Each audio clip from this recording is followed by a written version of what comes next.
So'nggi vaqtlarda sud majlislarini jamoatchilik ishtirokida, ya'ni sayyor sud shaklida o'tkazish turli huquqbuzarliklar, jinoyatlarni oldini olish, shuningdek, jamoatchilik vakillari tegishli xulosa chiqarishlari uchun samarali amaliyotga aylandi. Ana shunday sayyor sud majlislarining navbatdagisi Qashqadaryo viloyatining Muborak tumanida o'tkazildi. Jinoyat haqida yolg'on xabar berish ham jinoyat aslida, biroq muborakli fuqaro bu haqiqatni juda kech tushunib yetdi. Masligi tufayli o'g'irlik xususida xabar berarkan qo'shimchasiga puli ham o'marib ketilgani xususida 102 raqamiga qo'ng'iroq qilib ma'lum qildi.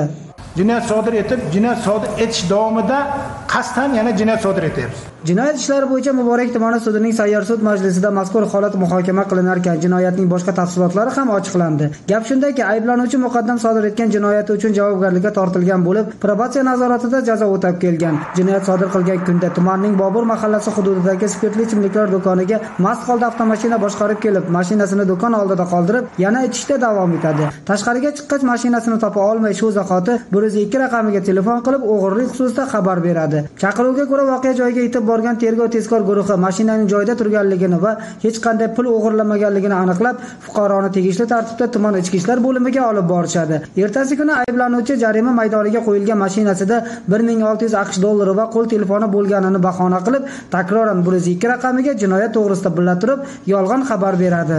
Sudlanuvchi Boymuhamedov Botirjon Norqulichga O'zbekiston Respublikasi Jinoyat kodeksining 237-moddasi 2-qismi A, B, G bandlari bilan Jinoyat kodeksining 50-moddasi qo'llab 3 yil muddatga ozodlikdan mahrum qilish jazosi tayinlandi. Shuningdek, sud jarayonida mehnatni muhofaza qilish qoidalarini buzish bilan bog'liq jinoyat ishi ham muhokama qilindi. Ish hujjatlariga ko'ra, uskunaning ishlamay qolishi natijasida barabanga tiqilgan paxtani qo'li bilan olib tashlamoqchi bo'lgan ishchi barabanga tushib ketishi natijasida vafot etgan. Sud mazkur ish muhokamasi yakunida o'z ishiga sovuqqonlik bilan qaragan mas'ulga nisbatan so'nggi hukmni e'lon qildi.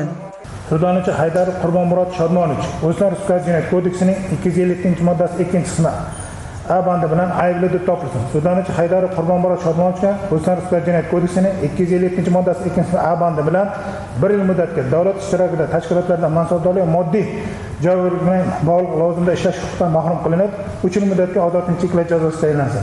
Shuningdek, bo'lib o'tgan sayyor sud davomida probatsiya nazoratida turib jazo o'tagan va tuzalish yo'liga o'tgan bir guruh mahkumlar muddatidan avval ozod qilindi.